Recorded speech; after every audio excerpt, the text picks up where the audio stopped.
કે નાણામંત્રી નિર્મલા સીતારમણ જ્યારથી દેશના નાણામંત્રી બન્યા છે ત્યારથી અત્યાર સુધીમાં એમણે ઘણી બધી બાબતોમાં ઇતિહાસ રચી લીધો છે।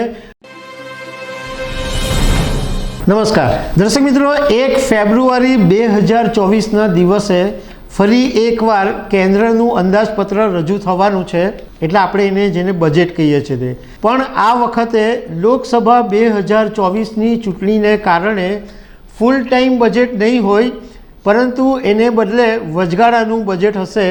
કારણ કે લોકસભા 2024ની ચૂંટણી પછી જે પાર્ટી સત્તામાં આવશે એ પાર્ટી પછી ફૂલ બજેટ રજૂ કરશે। અમે તમારી સાથે એ વાત કરીશું કે નાણામંત્રી નિર્મલા સીતારમણ જ્યારથી દેશના નાણામંત્રી બન્યા છે ત્યારથી અત્યાર સુધીમાં એમણે ઘણી બધી બાબતોમાં ઇતિહાસ રચી લીધો છે અને ઘણી બધી બાબતોમાં એમણે પરંપરાને પણ બદલી છે। તો એના વિશે તમારી સાથે વાત કરીશું। મારું નામ રાજેશ શાહ છે અને તમે જોઈ રહ્યા છો ખબરછે.com। દર્શક મિત્રો, નિર્મલા સીતારમણ જ્યારે નાણામંત્રી બન્યા ત્યારે એમણે સૌથી પહેલાં એવો ઇતિહાસ રચ્યો હતો કે તેઓ દેશના પહેલાં ફૂલ ટાઈમ મહિલા નાણામંત્રી હોય। અત્યાર સુધી દેશની અંદર પૂર્ણકાલીન સમય માટે કોઈ નાણામંત્રી હોય એવા કોઈ પણ મહિલા નહોતા, એટલે સૌથી પહેલાં નિર્મલા સીતારમણે આ ઇતિહાસ રજૂ કરી દીધો। બીજું, એમણે પરંપરા બદલી 2019ની અંદર। 2019માં જ્યારે પહેલું બજેટ રજૂ કરવા માટે નિર્મલા સીતારમણ લોકસભા પહોંચ્યા ત્યારે એમણે જે વર્ષોની પરંપરા હતી અંગ્રેજોના સમયની કે બ્રીફકેસ લઈને નાણામંત્રી બજેટ રજૂ કરવા જાય, એ પરંપરાને એમણે તોડી નાખેલી અને જ્યારે લોકસભા પહોંચ્યા નિર્મલા સીતારમણ ત્યારે એમના હાથની અંદર લાલ કલરની વહી ખાતા જોવા મળ્યું હતું। 2020માં જ્યારે એમણે બજેટ રજૂ કર્યું ત્યારે એમણે 2 કલાક અને 42 મિનિટ ભાષણ કર્યું હતું। એ પણ લોકસભાના લોકસભાની હિસ્ટ્રીમાં આ એક ઇતિહાસ છે કે કોઈ નાણામંત્રીએ આટલું લાંબુ ભાષણ અત્યાર સુધી કર્યું નથી। 2021માં નાણામંત્રી નિર્મલા સીતારમણે જ્યારે બજેટ રજૂ કર્યું ત્યારે એમણે પેપરલેસ બજેટ રજૂ કર્યું અને લાલ રંગના ફોલ્ડરમાં ટેબ્લેટ લઈને તેઓ ગયા હતા।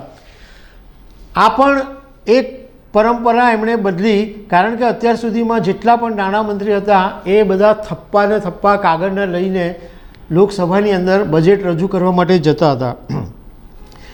2022ની અંદર એમણે એ પરંપરા પણ બ્રેક કરી કે બજેટ પહેલાં, એટલે જ્યારે બજેટ પ્રિન્ટમાં જાય એ પહેલાં વર્ષોથી એક એવી રસમ છે, એક પ્રણાલી છે કે હલવા જેટલા અધિકારીઓ બજેટમાં જોડાયેલા હોય એ બધા હલવા એમને ખવડાવવામાં આવે। તો નિર્મલા સીતારમણે એ પરંપરા પણ તોડી અને બધા જેટલા પણ ચૂંટણીના અધિકારીઓ હતા એમને મીઠાઈના બોક્સ આપ્યા હતા। 2023ની અંદર નિર્મલા સીતારમણ જ્યારે બજેટ રજૂ કર્યું ત્યારે એમણે ટેક્સ સ્લેબની અંદર ખાસો એવો બદલાવ કર્યો અને બીજું કે ડિફોલ્ટ ટેક્સ સિસ્ટમ એમણે બનાવી। હવે 2024માં જ્યારે લોકસભાની ચૂંટણી છે ત્યારે વચગાળાનું બજેટ રજૂ કરવા માટે નિર્મલા સીતારમણ જઈ રહ્યા છે।